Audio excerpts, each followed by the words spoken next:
inside the $2 billion gigantic U.S. Navy destroyer in middle of the ocean.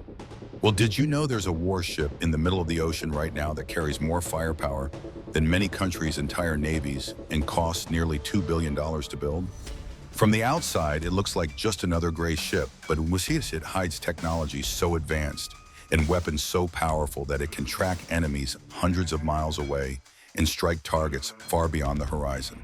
What really happens inside this floating fortress, and how do hundreds of sailors live and operate in the steel city surrounded by nothing but endless sea? That's the reality for sailors aboard the United States Navy's guided missile destroyers, modern leviathans of steel, electronics, and firepower that patrol the world's oceans every day to protect American interests, allies, and the global sea lanes. These ships are not just tools of war. They are floating fortresses capable of tracking hundreds of targets in real time, launching missiles that fly farther than most fighter jets, and projecting power half a globe away.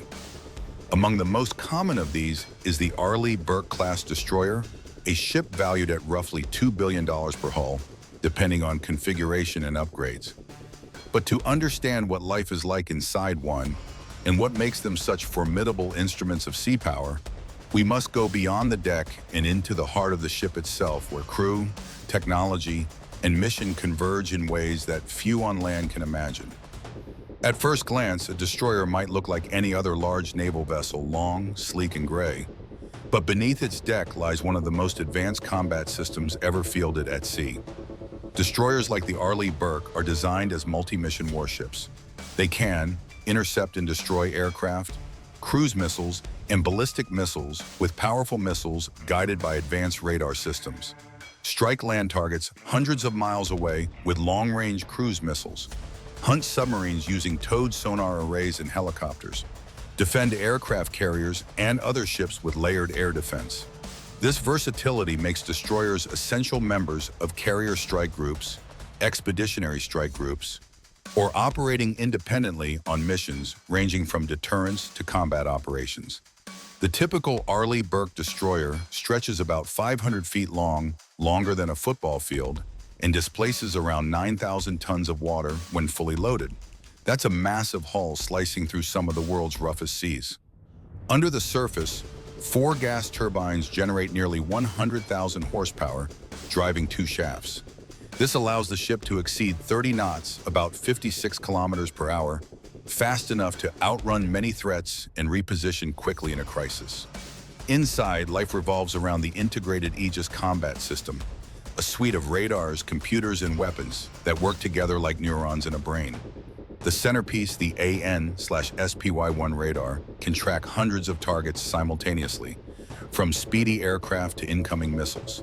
One of the signature features of a $2 billion destroyer is its vertical launching system, the VLS, rows of missile tubes built into the deck.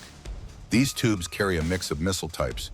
Standard missiles, the Aegis SM-2/SM-6 for air defense. Tomahawk cruise missiles for long-range strikes against land targets. Anti-submarine rockets, ASROC, to engage underwater threats. The crew can fire these weapons within seconds of detection, a capability that turns the destroyer into a floating missile battery capable of hitting targets thousands of miles away. Stepping aboard through a heavy watertight door, you immediately feel the hum of life.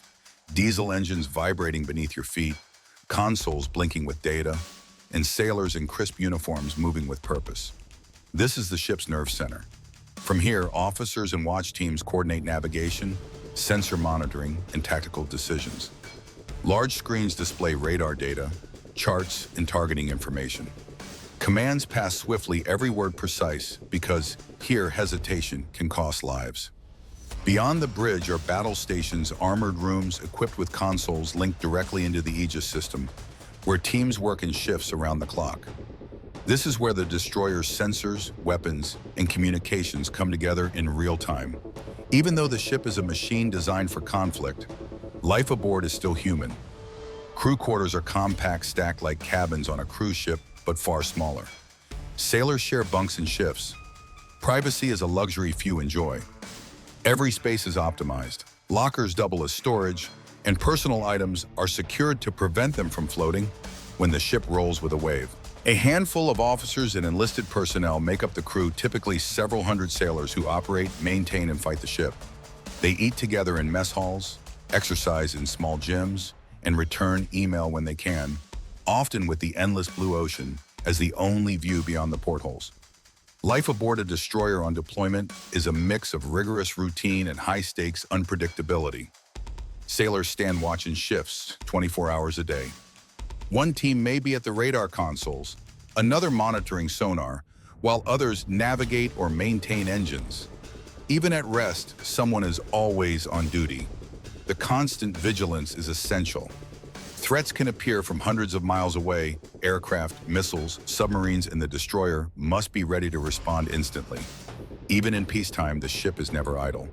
Crews conduct continuous drills, damage control, exercises, practicing responses to simulated fires, flooding, or wounds in the hull. Live fire drills launching missiles and firing the ship's guns during training missions.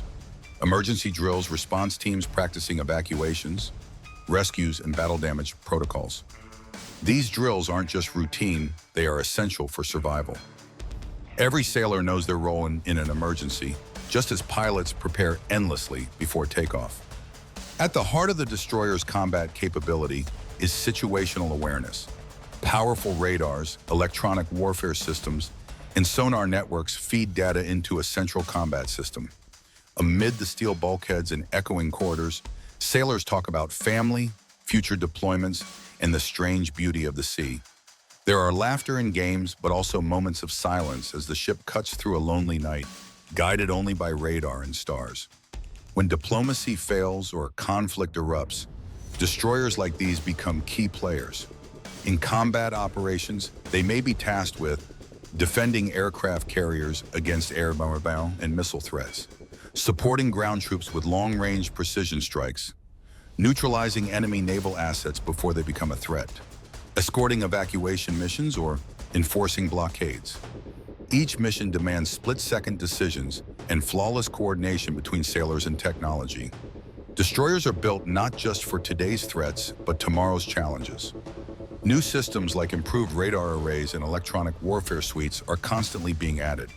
Some destroyers are even being prepared to integrate hypersonic weapons, which travel at speeds over 5 times the speed of sound and are difficult to intercept once launched. Modernization ensures that these ships remain relevant as technologies evolve and potential adversaries develop new weapons. At the end of the day, a destroyer is far more than steel and electronics. It is a symbol of national will, a visible presence on the high seas that signals strength, resolve, and deterrence. When one of these ships sails into a foreign port, it sends a message. We are here, we are capable, we stand ready. For the sailors who serve aboard them, it represents pride, duty, and the knowledge that they are part of something far greater than themselves. Inside the $2 billion U.S. Navy destroyer, life is a blend of precision, power, and purpose. Sailors work in harmony with some of the most advanced technology ever engineered, maintaining vigilance around the clock while mastering a rigorous routine that few outside the Navy ever witness.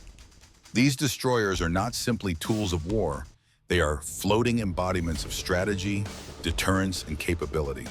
Whether on patrol and training or entering a hostile theater, they stand as guardian ships of the world's oceans, always ready, always watchful. And as naval technology evolves into the future, these remarkable warships will continue to operate at the edge of human skill and machine sophistication, projecting power, safeguarding peace, and defining what modern naval dominance truly means. If you want to explore more inside the world's most powerful warships and see how they really operate, hit that subscribe button now and never miss a journey into the heart of naval power.